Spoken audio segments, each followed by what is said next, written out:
Good morning everyone. देखो बच्चों, आप लोग दुखी मत होना और कोई टेंशन मत लेना, क्योंकि ये जो लेक्चर है हम बड़ा लेट में लेके आ रहे हैं। इसका कारण दो है।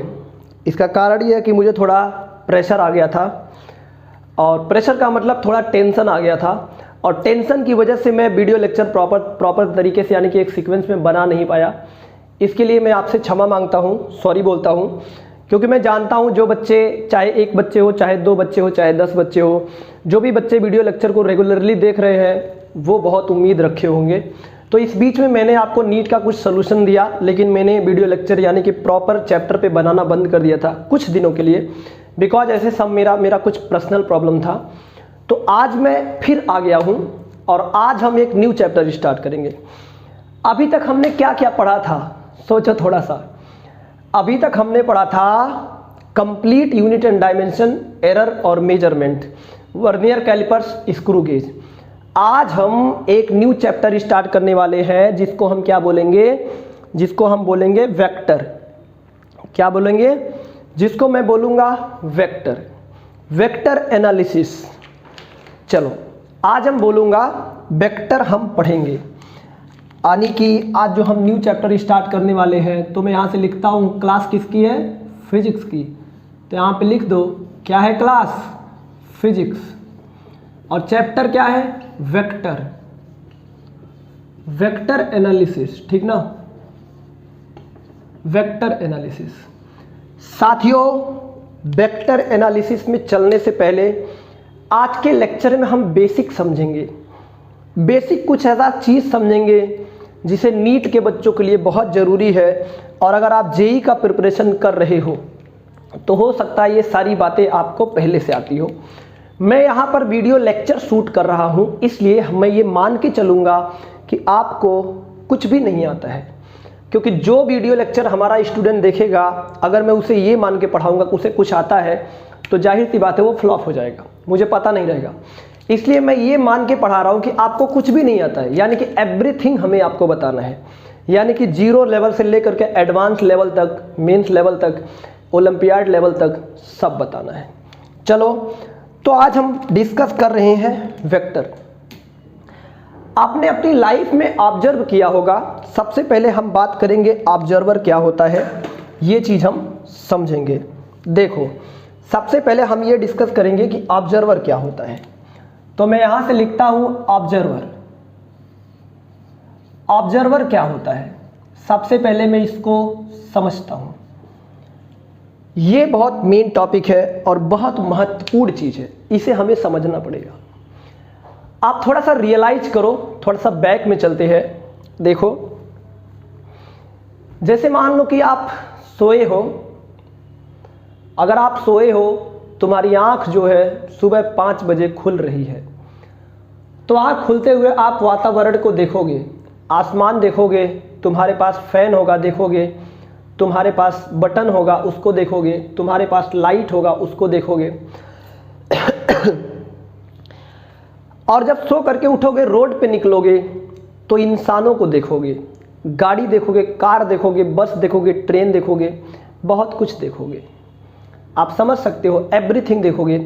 कुछ लोग वो चीज़ भी देखेंगे जिसकी तलाश में वो घर से निकले हैं।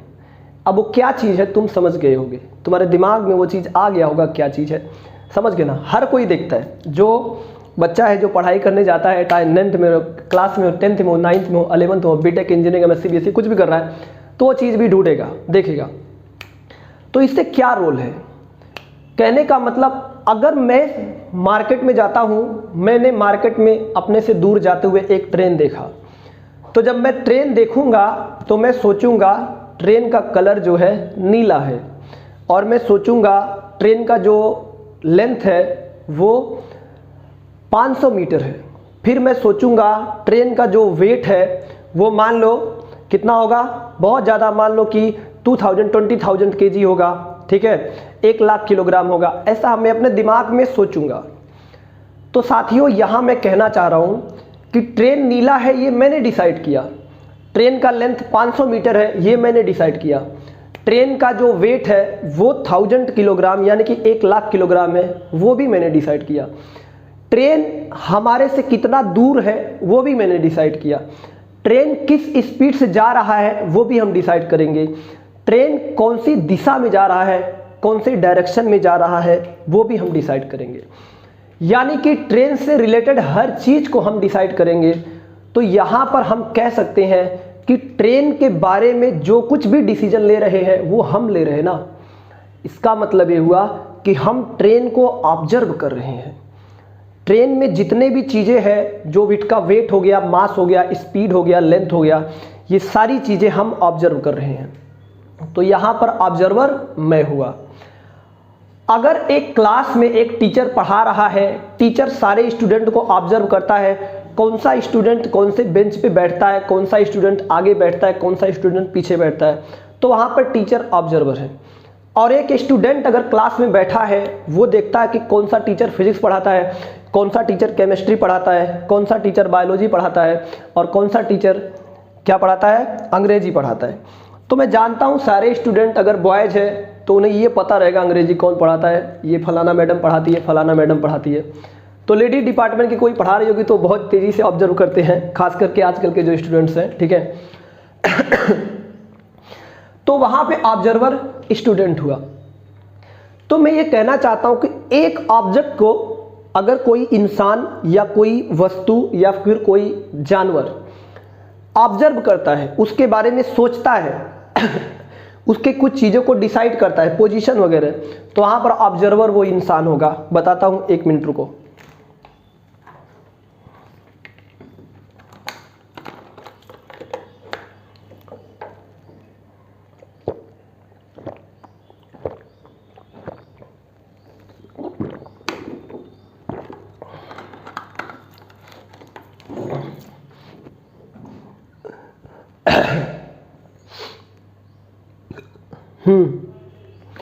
तो अगर एक इंसान जो है या फिर एक जानवर जो है या फिर कोई ऑब्जेक्ट किसी दूसरे ऑब्जेक्ट के बारे में सोचता है, क्या करता है, सोचता है। अगर सोचेगा तो उसके बारे में कुछ ना कुछ सोच रहा होगा, कुछ ना कुछ डिसाइड कर रहा होगा, चाहे उसका चरित्र, चाहे उसका आंखें, कान, नाक, कान, कुछ भी डिसाइड कर रहा होगा। तो जो सोचने वाला इंसान है दूसरे के बारे में, वो होता है ऑब्जर्वर। अब बताता हूं कैसे। देखो, जैसे मैंने बोला कि यहां पर हमारा इंसान ए है और यहां पर इंसान बी है, ठीक है। तो इंसान बी को देखेगा, बोलेगा जो बी है वो रेस्ट में है या फिर चल रहा होगा, कुछ भी बोल सकता है। वो बोल सकता है बी जो है गोरा है, ऐसा बोल सकता है। फिर वो बोल सकता है बी जो है हमसे लंबा है। वो बोल सकता है बी का जो बाल है वो क्या है, काले है, यानी कि ब्लैक है। फिर ए बोल सकता है यहाँ पर कि जो बी है वो 10 मीटर डिस्टेंस पे है। फिर बोल सकता है कि जो बी का वेट है वो 10 kg है। फिर वो बोल सकता है जो बी का, यानी कि जो बी का कैरेक्टर है वो मॉडरेट है, बहुत कुछ बोल सकता है। तो यहाँ पर ए ने बी के बारे में बताया, देखना मैं क्या बोल रहा हूँ, ए ने बी के बारे में बताया, यानी कि इंसान ए इंसान बी के बारे में बता रहा है। तो यहाँ पर ऑब्जर्वर वही होगा जो बताएगा, जो स्टडी करेगा, जो सोचेगा। तो यानी कि तुम दिन भर में जिस जिस के बारे में सोचते हो तो तुम ऑब्जर्वर हो गए। किसके लिए, जिसके बारे में तुम सोचा है। जैसे मान लो अगर मैं घर से निकल रहा हूँ तो अपने पापा मम्मी के बारे में सोचता हूँ, उनके फ्यूचर के बारे में सोचता हूँ कि हमारे घर से आने के बाद हमारे पापा मम्मी का ध्यान कौन रखेगा, उनका ख्याल कौन करेगा। तो मैं ऑब्जर्वर हूँ। और पापा मम्मी हमारे बारे में सोच रहे हैं कि बेटा घर से जा रहा है, कहाँ जाएगा, क्या नहीं जाएगा, खाना मिलेगा कि नहीं मिलेगा, पैसा कमाएगा कि नहीं कमाएगा, क्या करेगा। तो वहाँ पर हमारे पापा मम्मी ऑब्जर्वर हैं। तो मैं ये कहना चाहता हूँ कि जो आदमी सोचता है किसी दूसरे के बारे में, तो सोचने वाला आदमी ऑब्जर्वर है, और जिसके बारे में सोचा जाता है वो ऑब्जेक्ट है, ठीक है। अब ये ऑब्जर्वर कहाँ हो सकता है, देखो ऑब्जर्वर कहीं भी हो सकता है। जैसे मान लो मैं यहाँ पे बताता हूँ, जैसे मान लो अगर अर्थ पर देखोगे, तुम यहाँ पर खड़े हो, यहाँ पर तुम्हारा कोई भाई है बी, ए है और तुम बी हो। तो ए देखो अर्थ पर हो सकता है, ए ने तुम्हारे बारे में बहुत कुछ सोचा तो आप बोलोगे ए ऑब्जर्वर है, ऐसा हो सकता है। मान लो तुम अर्थ पे हो, कोई आदमी यहाँ मून पे है, ठीक ना, कहाँ पे है, मून पे है। तो ये मून से तुम्हें देखेगा और ऑब्जर्व करेगा, तो यहाँ पर ऑब्जर्वर मून पर जो आदमी है वो है। मान लो कोई ट्रेन चलती हुई जा रही है, यहाँ पर एक आदमी इसके अंदर ए है और इसके ग्राउंड पर कोई आदमी मान लो यहाँ पर है, ए कौन सा है, बी है। तो यहाँ पर देखो जब ए बी के बारे में सोचेगा तो ऑब्जर्वर ए है, और जब बी ए के बारे में सोचेगा तो ऑब्जर्वर बी है।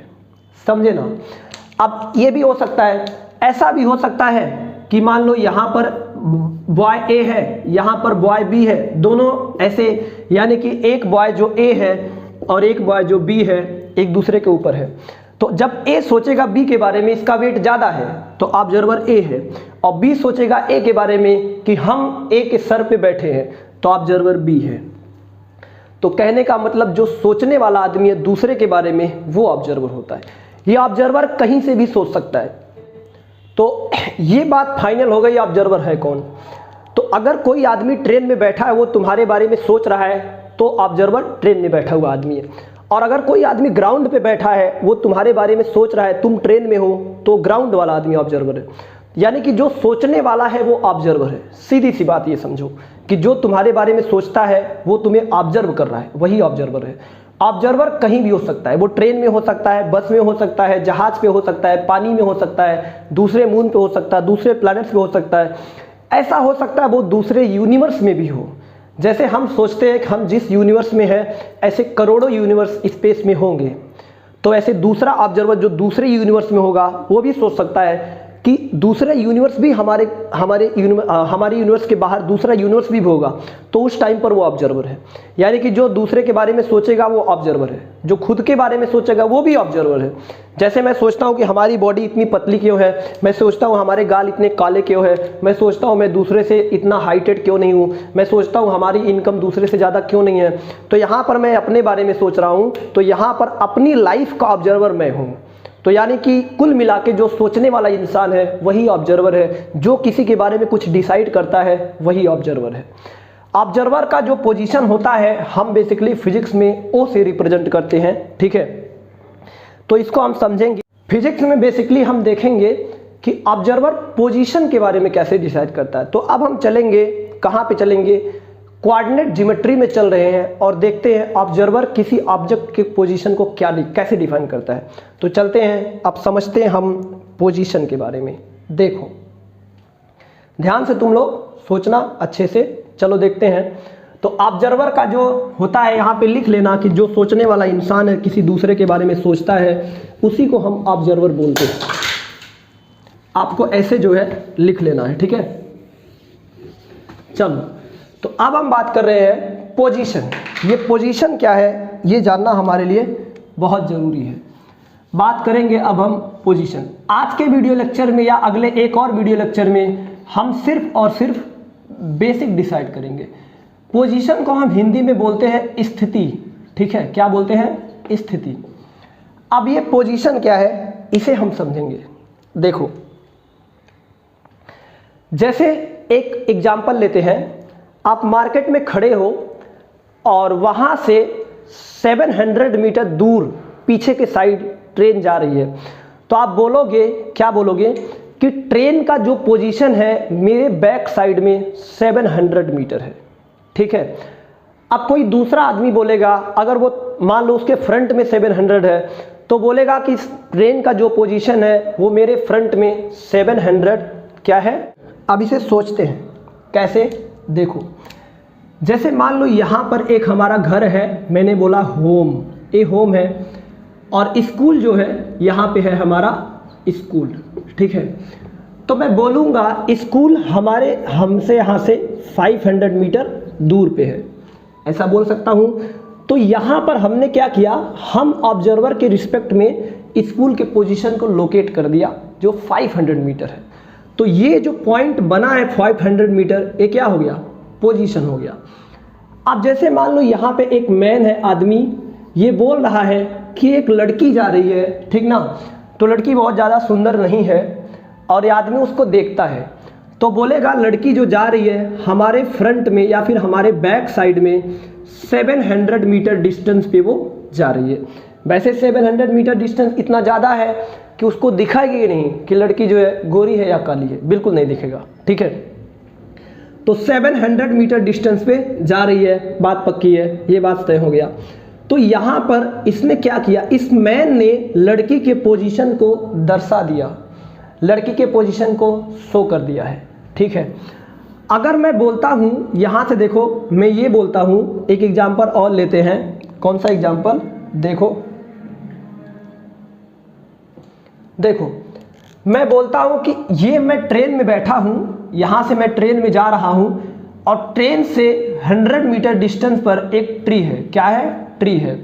तो हमने क्या किया, ट्रेन में बैठे बैठे हमने ट्री के पोजीशन को डिसाइड कर दिया। यानी कि ऑब्जर्वर हर एक ऑब्जेक्ट का मेजरमेंट खुद के रिस्पेक्ट में करता है। तो जिस पॉइंट पर वो ऑब्जेक्ट रखा होता है उसी को पोजीशन बोलते हैं। क्या बोलते हैं? पोजीशन बोलते हैं। जैसे मान लो यहाँ पर एक एरोप्लेन जा रहा है, एरोप्लेन में ये पायलट बैठा है। अब इसके ठीक सामने 200 मीटर पर एक बहुत बड़ा पहाड़ी है, एक बहुत बड़ा पहाड़ी है। तो ये क्या बोलेगा, ये अपने कंप्यूटर में देखेगा और बोलेगा हमारे सामने 200 मीटर दूरी पर एक पहाड़ी है। इसका मतलब इसने पहाड़ी के पोजीशन को लोकेट किया उसके सामने जो है 200 मीटर डिस्टेंस पे। तो यहाँ पर जो पोजीशन बना पहाड़ी का, यानी कि हिल का जो पोजीशन बना है वो जहाज से 200 मीटर फ्रंट में बना है। तो जहाज के रिस्पेक्ट में इसका जो पोजीशन डिफाइन हुआ है वो 200 मीटर डिस्टेंस पे हुआ है। ठीक है, तो इस तरह से तो जो ऑब्जर्वर होगा वो अपने आप को ओरिजिन मानता है। तो पोजीशन में कुछ और चीज़ें लेते हैं। देखो अब कभी कभी क्या होता है, पोजीशन और भी गजब तरीके से डिफाइन होता है। जैसे मैंने बोला कि यहाँ पे हमारे एक दोस्त खड़े हुए हैं, दोस्त बी है, और दोस्त बी ने बोला कि हमसे 10 मीटर दूर, तो हमसे 10 मीटर दूर, ये लो 10 मीटर दूर, यानी कि हमारे फ्रंट में 10 मीटर दूर और इसके बाद इसके ऊपर 20 मीटर, यानी कि फ्रंट में 10 मीटर। अब यहाँ से फिर जहाँ पर हम 10 मीटर आगे गए, यहाँ से 20 मीटर ऊपर यहाँ पर एक बाइक खड़ी है जो बहुत चमक रही है। तो इसने बी ने क्या किया, इसके पोजीशन को डिफाइन किया, उस पॉइंट को डिफाइन किया कि 10 मीटर फ्रंट में जाओगे, फिर 20 मीटर ऊपर जाओगे, तब आप उस बाइक के पास पहुंच जाओगे। तो बेसिकली इसने बी ने क्या किया, इसके बाइक के पोजीशन को लोकेट किया। तो जो बी का पोजीशन होगा बाइक का जो पोजीशन होगा विथ रेस्पेक्ट टू बी, ये 10 मीटर फ्रंट 20 मीटर ऊपर। तो ये होता है पोजीशन। तो पोजीशन बेसिकली क्या है कि ऑब्जर्वर के द्वारा अपने रिस्पेक्ट में डिफाइन किया गया एक पॉइंट होता है जिसे हम पोजीशन बोलते हैं। जैसे अगर मैं पढ़ा रहा हूँ, एक स्टूडेंट बैठा है, मैंने बोला वो जो कॉर्नर का स्टूडेंट है मेरे पास से 100 मीटर दूर है, 50 मीटर मान लो, 50 मीटर नहीं 10 फीट मान लो। तो मैंने बोला वो कॉर्नर का जो स्टूडेंट है वो मेरे से 20 फीट दूर है। बात सही है। तो हमने अपने रिस्पेक्ट में उसके पोजीशन को डिफाइन किया कि वो 50 मीटर दूर है हमारे फ्रंट में। अब जो उस कॉर्नर का स्टूडेंट होगा वो बोलेगा कि सर जो है हमारे बैक में हमसे 10 फीट के डिस्टेंस पे है। इसका मतलब उस स्टूडेंट ने ऑब्जर्व किया, अब वो अपने हिसाब से हमारा पोजीशन डिसाइड किया था और इस स्टूडेंट का जो पोजीशन था हमने अपने हिसाब से डिसाइड किया था। तो पोजीशन हमेशा एक ऑब्जर्वर के रिस्पेक्ट में डिफाइन किया जाता है या फिर किसी दूसरे पॉइंट के रेफरेंस में। कैसे? देखो जैसे ऑब्जर्वर यहाँ पे है, ऑब्जर्वर बोलेगा ए हमारे से कितना डिस्टेंस पे है, ए हमारे से 20 मीटर के डिस्टेंस पे है। अब ऑब्जर्वर बोलेगा बी ए से 20 मीटर के डिस्टेंस पे है, ए आ गया बी। तो ऑब्जर्वर बोलेगा कि जो ए है हमारे से 20 मीटर के डिस्टेंस पे है और ऑब्जर्वर बोलेगा जो ए 20 है, यानी कि जो बी है ए से 20 मीटर के डिस्टेंस पे है। तो इसका मतलब ए से 20 मीटर के फ्रंट में जो है ये बी है, ये ऑब्जर्वर बोल रहा है। तो यहाँ पर ऑब्जर्वर बी के पोजीशन को तो डिफाइन किया, लेकिन किसके रिस्पेक्ट में? ए के रिस्पेक्ट में, यानी कि पोजीशन ऑफ बी कितना है 20 metre from the position of A. तो इसको बोलते हैं रिलेटिव पोजीशन, इसको हम आगे समझेंगे। बट ये समझो पोजीशन जो मैं बताना चाहता था ये आपको बहुत अच्छे से समझ में आया। ठीक है, ठीक है। सो अप ऑफ पोजीशन कह सकते हो या फिर कह सकते हो रिप्रेजेंट ऑफ पोजीशन। पोजीशन को हम बताते कैसे हैं? तो भाई पोजीशन को बताने के लिए हम 3 एक्सिस लेते हैं, एक्स वाई जेड। कौन कौन सा एक्सिस लेते हैं? X Y Z. बेसिकली हमारे पास 3 एक्सिस होते हैं, ठीक ना। तो मैं यहाँ से बोलता हूँ रिप्रेजेंटेशन ऑफ पोजीशन, ठीक है, रिप्रेजेंटेशन ऑफ पोजीशन। तो हम पोजीशन को कैसे डिफाइन करेंगे? देखो भाई, पोजीशन को रिप्रेजेंट करने के लिए हमारे पास बेसिकली 3 एक्सिस होते हैं। अब ये एक्सिस क्या होते हैं मैं आपको बता रहा हूँ। देखो एक्सिस क्या होते हैं, देखो जैसे मान लो कि हमारे पास यहाँ पर कोई पॉइंट O है और मैंने बोला ये ऑब्जर्वर है, तो इस ऑब्जेक्ट यहाँ पर कोई पॉइंट B है, तो जब ऑब्जर्वर जो है B के पोजीशन को डिसाइड करेगा तो एक तो हो गया वो इसी लाइन पे डिसाइड कर सकता है, बात सही है। वो बोल सकता है कि जो O है हमारे O है हमसे 20 मीटर डिस्टेंस पे परपेंडिकुलर है, एक ऐसा बोल सकता है। या फिर बोल सकता है कि जो B है हमारे से 20 मीटर इधर और फिर 20 मीटर इधर, यानी कि 20 मीटर फ्रंट में 20 मीटर अब में, यानी कि ऊपर की तरफ डिस्टेंस में है। तो ये जो फ्रंट में है इसको हम एक एक्सिस मानते हैं x, और जो ऊपर की तरफ है इसको हम एक्सिस मानते हैं y, और जो इधर है इसको मैं मानता हूँ z। तो बेसिकली कोई भी ऑब्जर्वर जो है वो किसी भी ऑब्जेक्ट के पोजीशन को 2D में x y में 3 एक्सिस में रिप्रेजेंट करता है, या फिर 1 एक्सिस में रिप्रेजेंट करता है, या फिर 2 एक्सिस में रिप्रेजेंट करता है। यानी कि वो x को एक एक्सिस में भी डिफाइन कर सकता है, 2 एक्सिस से भी डिफाइन कर सकता है, और 3 एक्सिस में भी डिफाइन कर सकता है। इसी को हम समझेंगे कैसे। तो यानी कि ऑब्जर्वर जब किसी भी ऑब्जेक्ट के पोजीशन को डिफाइन करेगा तो या तो x एक्सिस मान सकता है, y एक्सिस यानी कि एक सिंगल एक्सिस से भी डिफाइन कर सकता है, डबल एक्सिस से भी डिफाइन कर सकता है, और ट्रिपल एक्सिस से भी डिफाइन कर सकता है। लेकिन ध्यान देना, अगर हम पोजीशन की बात करते हैं तो चाहे वो डबल में करे चाहे वो ट्रिपल में करे, वो उसको एक सिंगल एक्सिस में कन्वर्ट कर सकता है। इस बात को मैं आपको समझाऊंगा कब, लेकिन जब हम रिप्रेजेंटेशन ऑफ पोजीशन पढ़ लेंगे तब, ठीक है। चलो देखते हैं कैसे। देखो तो बच्चों अगली क्लास में हम सीखेंगे कि हम पोजीशन को 1D में 2D में 3D में कैसे रिप्रेजेंट करते हैं, और आज की क्लास को हम यहीं पे क्लोज कर रहे हैं, ठीक है। चलो सभी साथियों को bye bye bye bye bye bye.